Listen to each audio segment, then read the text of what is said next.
Every story appears ordinary until you see the core side of it. And what you're looking for is a story behind the news. We bring it to you from Lagos, the commercial capital of Nigeria. Giving you all sides and political stories round the clock. Every detail from the start line to the final whistle. CoreTV News, expanding your view.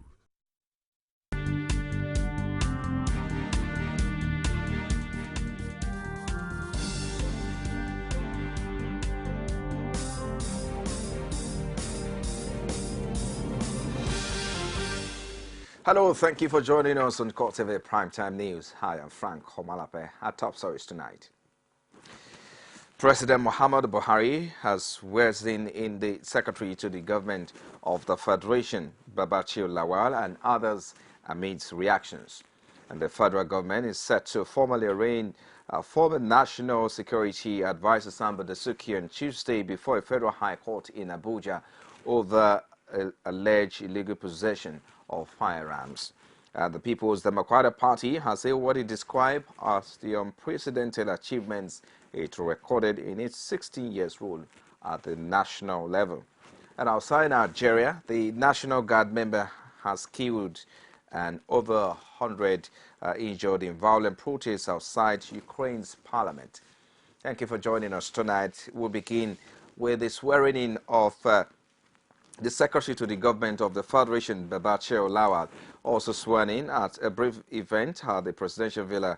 Special Advisor of Media and Publicity, Mr. Femi Adesina, and the National Security Advisor, retired Major General Babagana Manguno.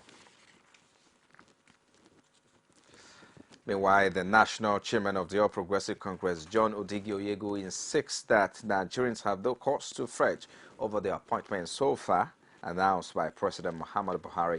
This is because they are not political positions and should not be subjected to scrutiny. Odigi Oyego described President Buhari's mode of governance as short-footed and urged the citizenry to look for the composition of the cabinet. The APC chairman spoke on the silence of the swearing-in ceremony at the Presidential Villa in Abuja. I'm amazed at the mistake that people can make.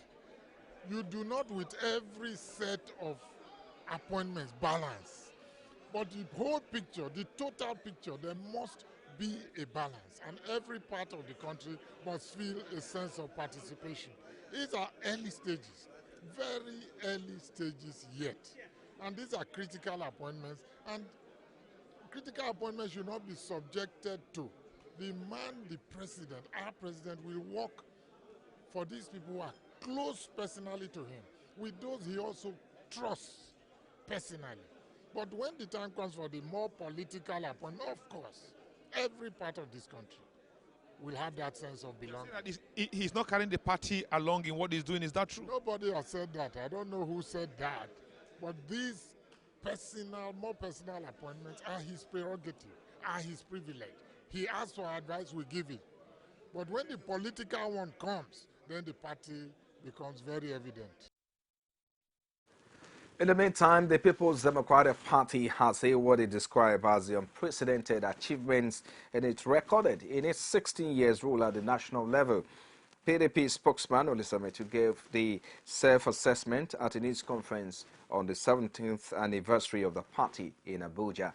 He maintained that it would be difficult for any party in the country to top its achievements. This, according to him, is because all other parties are founded on the basis of falsehood, tribal, and sectional interest.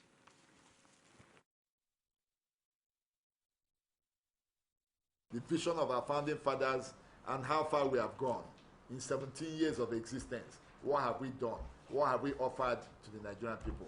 And we're totally consumed with that.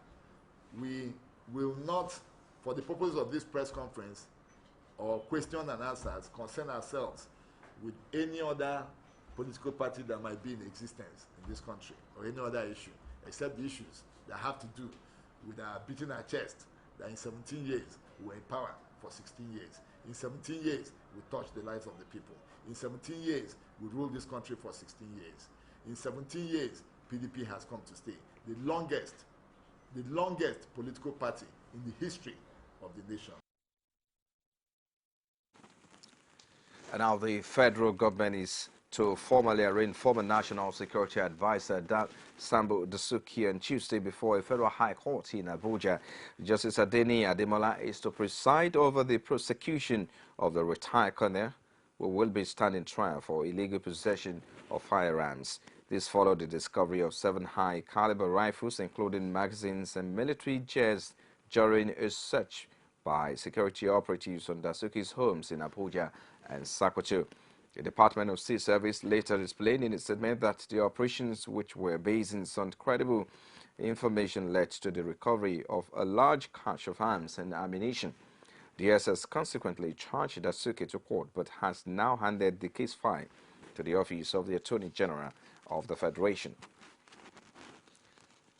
And now the chieftain of the People's Democratic Party, Cairo Ojogbo, is standing by his claims that former Secretary of the Government of the Federation, Ayim Pius, hoodwinked former President Goodluck Jonathan into signing off the Centenary City project. He described the project as a monumental front and wants President Muhammad Buhari to take a second look at it. Ojogbo, who is PDP's National Vice Chairman of the South-South, insists that the company handling part of the project is owned by the former SGF.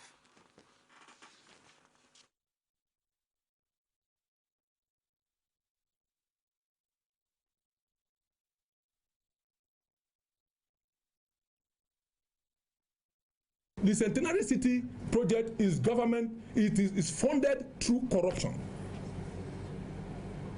The security agencies should go and ask the Centenary City, take the list of all the people who paid. Trace their account, how the money came and where the money came from. Then we'll know the people that defrauded this country. It's as simple as that. All those people you see there, they are partners in crime. They are conniving to dupe you people. It's our money, it's our country. And that's all we are saying.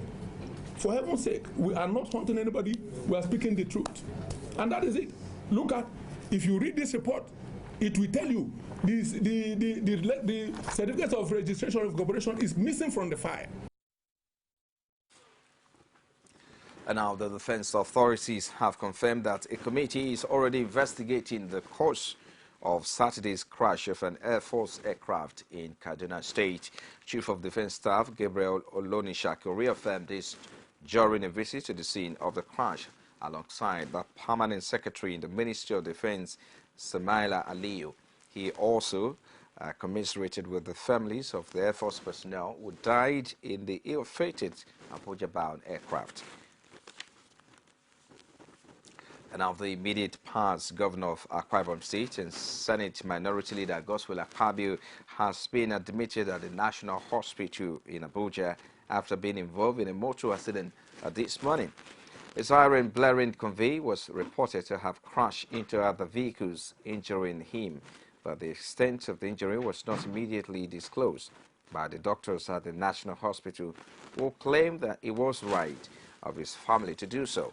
And while his successor, Governor Udom Emmanuel, has visited him at the National Trauma Center of the National Hospital, Abuja. You're watching CoreTV Primetime News. We'll take a break now. I'll be back with more stories after this time out. Stay with us.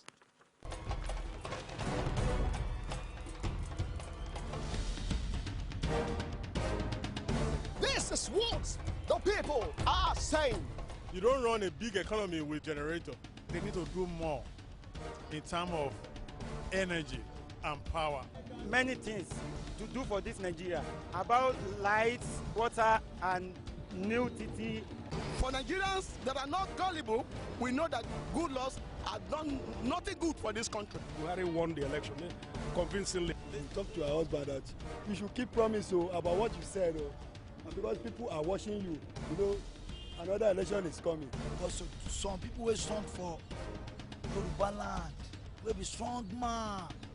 We don't die. This nation is moving forward. The best is going to take place. The people giving voice to the voiceless. Some pundits believe that as long as the political system is driven by selected few, corruption may be difficult to fight. You should be careful about what you say. I am not the only politician. Even if I've wronged anyone, it is time to forgive me. Political Arena every Sunday at 9:15 p.m. and a repeat broadcast every Tuesday at 1:30 p.m.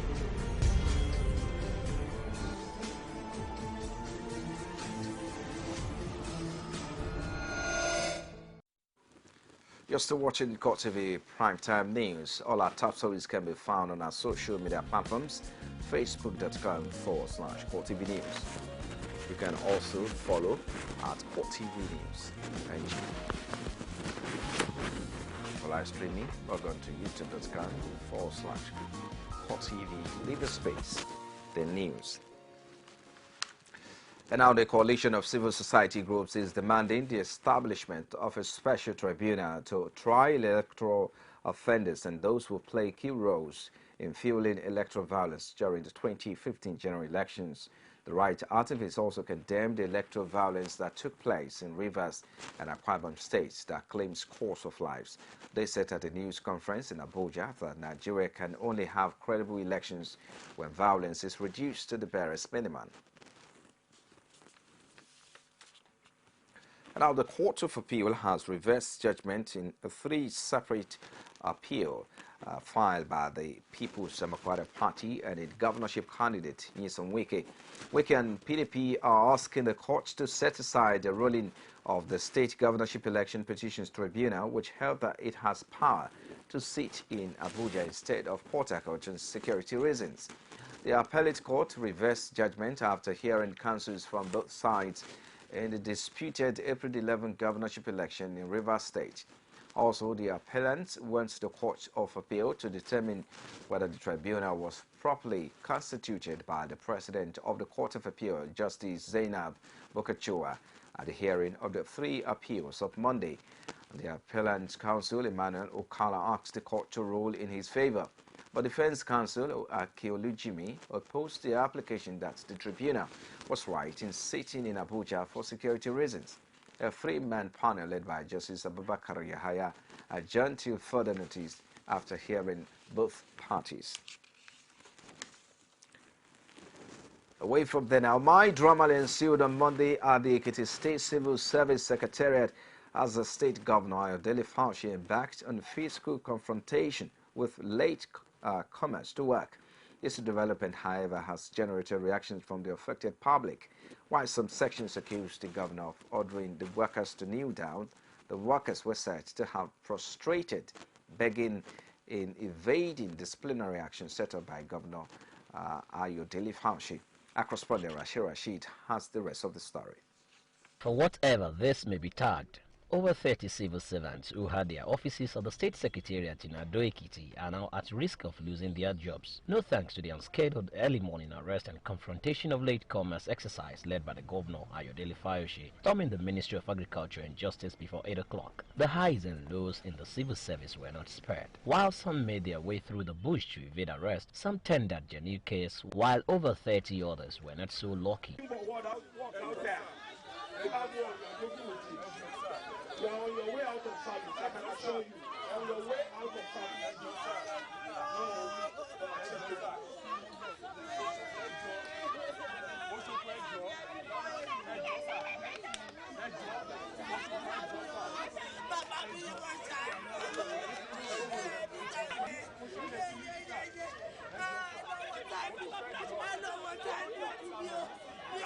Can you get out of those statements?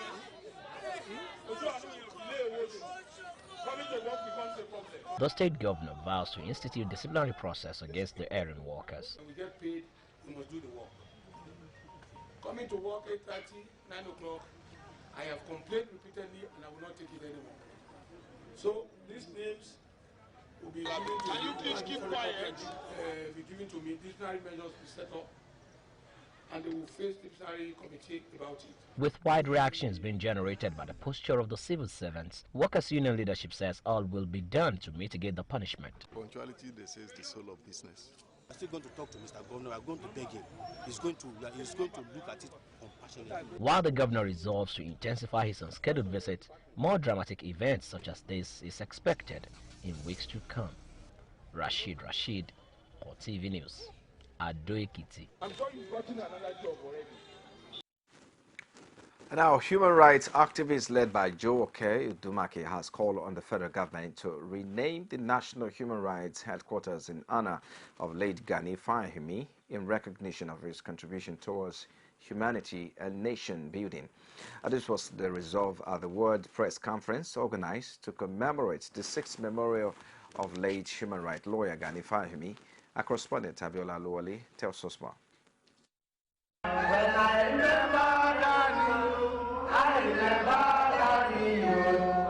5th September 2015 makes it 6 years since the exit of Gani Oyeshola Fawemi from the land of the living. Gani, as he was fondly called by the masses, was known for a strong stance against the military rule while it lasted. A man considered as a mentor to this gathering of rights activists was praised for all right reasons. According to the convener and president of Women Arise Initiative, Joe Udumake and Ayodele Akele, there is a need for the federal government to immortalize late Gani Fahimi. The National Human Rights Commission should be named after Chief Gani Fahimi, and there should be a gathering where it's called Freedom Park in Abuja, where all of us can gather, and each time we have struggles to make, we'll always be there. Chief Gani Fahimi, you will never, ever be forgotten. Commenting on the state of the nation, Udumake and Akele called for a renewed vigor in the fight against corruption and insecurity, adding that President Muhammadu Buhari should immediately unleash programs that would cushion the effects of economic challenges confronting Nigerians. We have to do a lot more in terms of education for our people. We must say no to commercialization of education.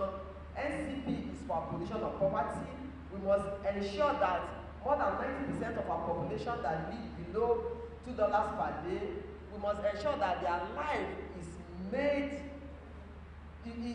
made much more comfortable. My honest opinion is that this president has to sit down. How to sit tight? He just has to, because if you wasted 6 months or 90 days, or in spite of your 4-year tenure, 3 months is enough to lay foundation. No single foundation has been laid. The organizers informed that a rally and memorial lecture will be conducted to further commemorate the demise of Gani Fawemi. Abiola Oluwole, CoreTV News, Lagos. And now the National Universities Commission is keen on introducing e-learning system and the use of smart classroom in the university system. This is with a view to ensuring that Nigerian universities rank among the best in the world in the next 2 years. NUC Executive Secretary Professor Julius Okoji said this at a digital technology workshop in Abuja. In Nigeria, yes, virtual classrooms.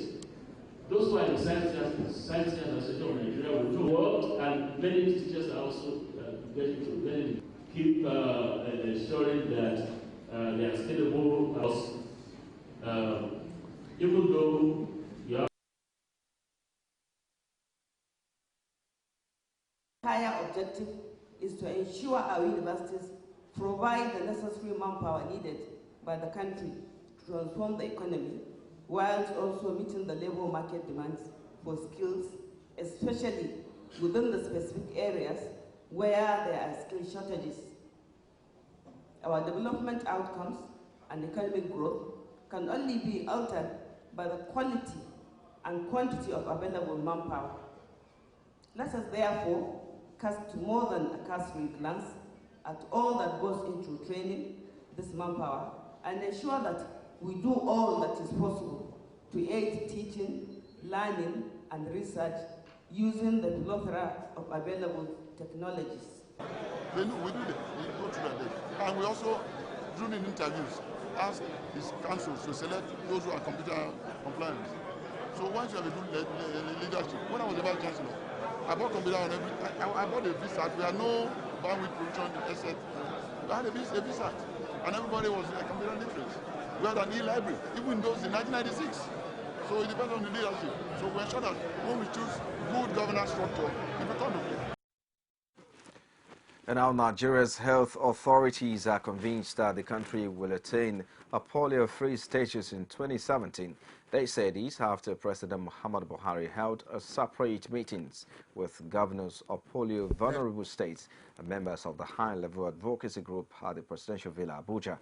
According to them, efforts have been intensified, especially in the area of improved surveillance and facility-based services, among others, to ensure success.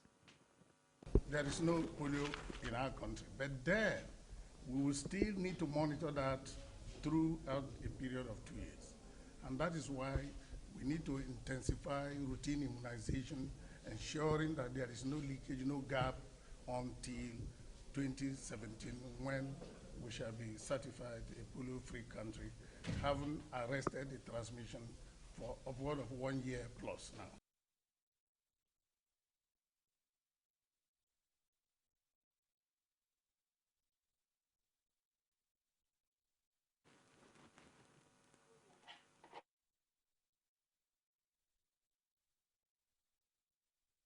Again, in this country, should a child be paralyzed by polio virus? We've attained a major milestone in polio eradication by being 13 months without the case of polio virus. But between now and 2017, we need to do a lot of things. We need to continue the campaigns in such a way that we keep on improving the quality of the campaign. We need to also ensure that we strengthen routine immunization further in such a way that facility-based services will be provided. And then thirdly, we also have to ensure that our surveillance system is very effective so that we don't miss any case of polio virus in this country.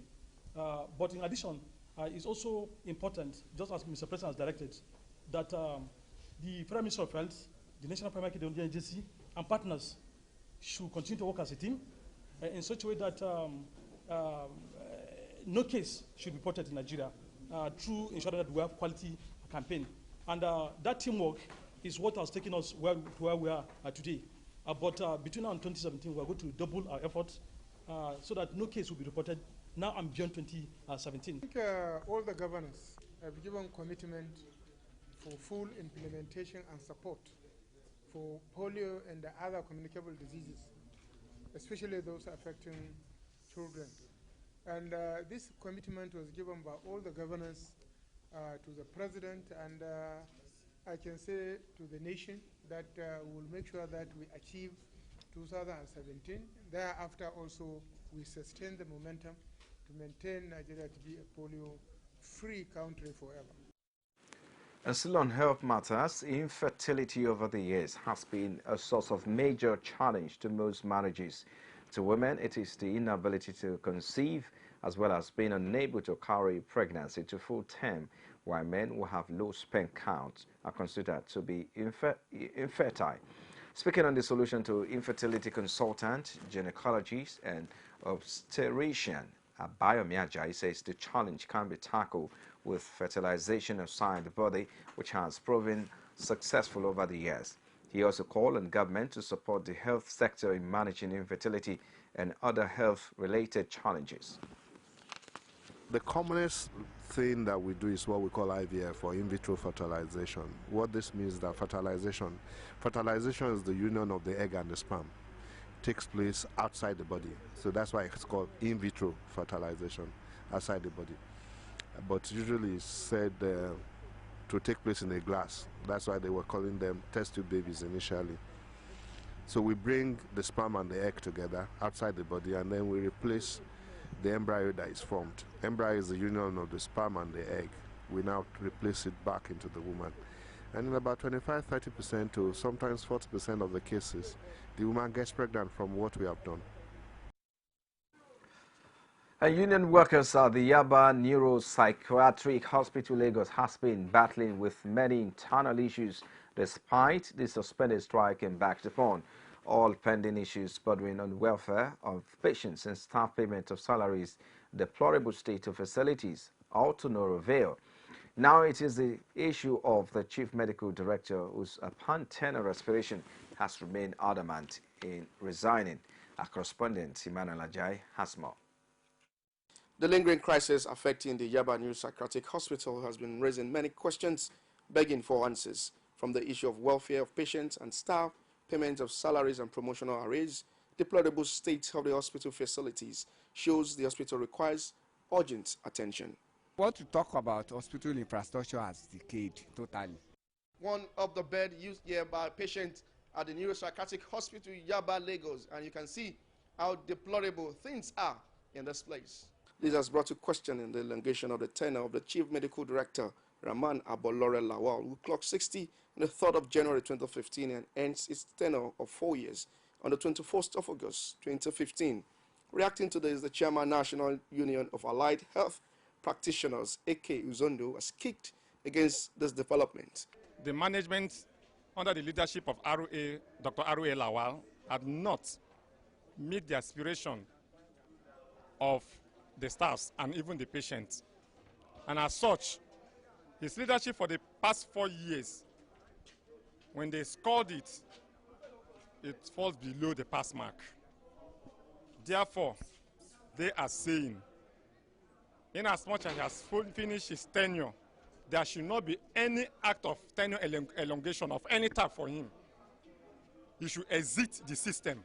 For her part, the Chairman Medical and Dental Consultant Association of Nigeria, Ijarigbe Grace, has lamented on the deplorable state of the hospital facilities and the tenure elongation of the Chief Medical Director. All the members are furious that this kind of thing can happen in a modern day Nigeria, where the order of the day is change from the old time of corruption and illegality to doing what is right.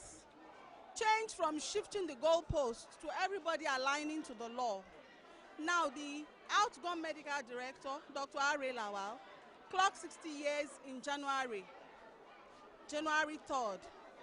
By civil service regulation, he should have just stepped out of office completely. For 4 years that he had been, or over 4 years that he had been the medical director, one question we'll ask is, you've gone round, you've seen dilapidated structures. Does it show that his management of this hospital for 4 years was a successful one? It has only by God's grace that we have been coping. We can't continue. We can't continue another 4 years of suffering and smiling. If not for God, what you are seeing now is just God. A lot of us, our salary for the past 4 years have not been on my normal salary scale. As at the time of filing this report, effort to see the Chief Medical Director prove abortive, as he is said to be in a crucial meeting. As the union has resolved to embark on strike, the onus lies on the federal government to take proactive measures in tackling issues affecting the hospital. Emmanuel Ajay, CoreTV News, Lagos. You've been watching CoreTV Primetime News. We'll take another break now. Be back with business, sport, and stories outside Nigeria. Stay with us. Is it crazy or autocracy? Or what type of crazy is that? Except crazy. News making the headlines. Black Maria is to carry criminals, trading looters that are in government today. Sometimes it gets confrontational. Slap you in the face. Excuse me, don't put words into my mouth. Whatever it is that will bring our military to disrepute, I said to hell. On Core Digest, I want to know why I should be believing them. Every weekday, we'll bring all of these together and take them to the court of public opinion. Everybody have the right in Nigeria. Where you are the judge.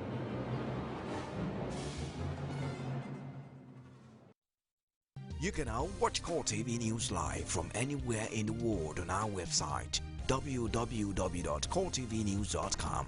Click on Live TV on our website and watch us live. And welcome to CoreTV Primetime News. To follow us on Twitter, click on Twitter icon on our website. On Facebook, click on the Facebook and YouTube to see all our previous news production. You can also watch us live on YouTube. Click CoreTV, leave a space, then news. CoreTV News, a 24-hour news station.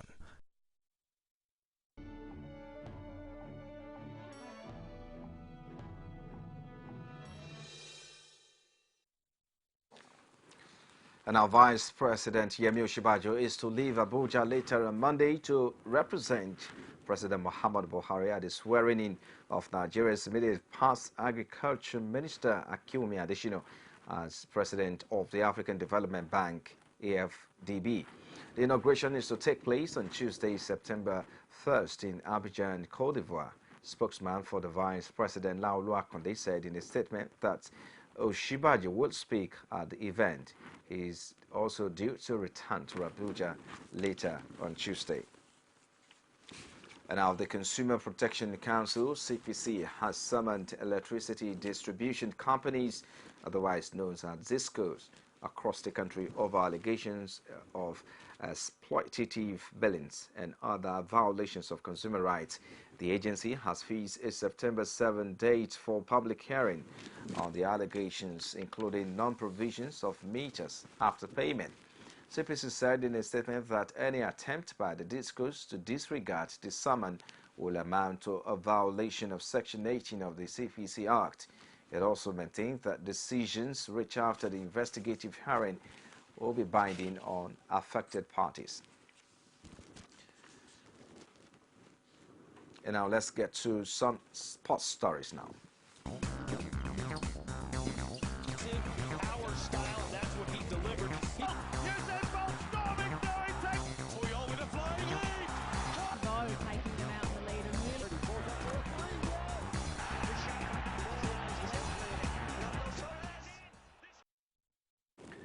Outside Nigeria now, talking about sport, President Muhammadu Buhari has congratulated the national men's basketball team, the Tigers, on their victory over Angola in yesterday's final of the FIBA African Basketball Championship in Tunisia.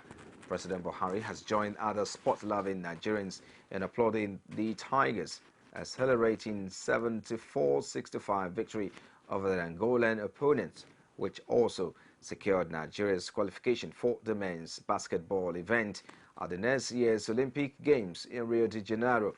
The president also commended the players for displaying exemplary strength, courage, determination and patriotism, as well as great skills and creativity to dethrone Angola, the perennial African basketball champions. President Buhari further urged members of the team and their handlers to work very hard to surpass the extraordinary heroics in Tunisia before a global audience at next year's Olympic Games in Rio de Janeiro.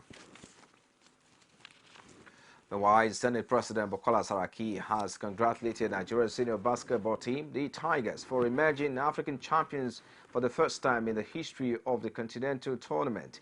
He said in a statement issued by his Chief Press Secretary Sani Onogu that it was fulfilling that the Nigerian team finally broke the jinx and made the nation proud at the 2015 African Basketball Champions in Tunisia. He said that the Tigers' victory has rekindled the nation's hope and confidence in the team, adding that beating Angola 7-4-6-5 was a superb performance. The Senate President said the players have written their names in the sands of time just as a challenge the team and its technical crew to do the nation proud in the 2016 Olympics in Rio de Janeiro, Brazil. He also assured Nigerians of the Senate's commitment to development of sport through relevant legislations and appropriate budgetary allocations.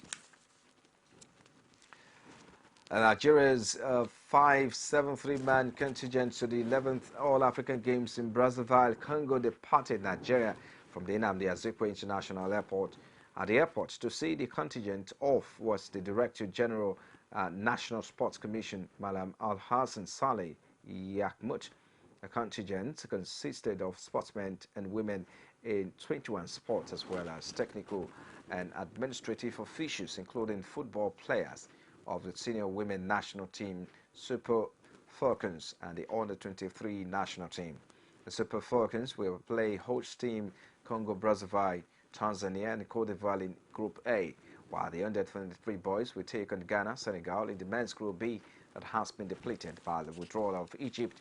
The Dream Team Olympic champions in 1996 will play their first match of the competition on September 9 against Ghana's Black Meteors, who won Olympic bronze medal in 1992. Now over to outside Nigeria, where National Guard member has been killed and over 100 injured in violent protests outside Ukraine's parliament. Clashes between nationalists and riot police erupted after MPs gave initial backing to reforms for more autonomy in the rebel-held East. Some in the crowd lobbed what police said were live grenades at officers protecting parliament. The reforms are part of a peace plan to end fighting in eastern Ukraine. The Ukrainian President Petro Poroshenko said the violence was a stab in the back. Protesters led by the populist Radical Party and the ultra-nationalist Svoboda Freedom Party, who opposed any concession to the Eurasian-backed separatists, gathered outside Parliament nearly on Monday. Well, and that's a wrap on CoreTV Primetime News tonight. And many thanks for watching. On behalf of the entire news crew, have a good night. Rest.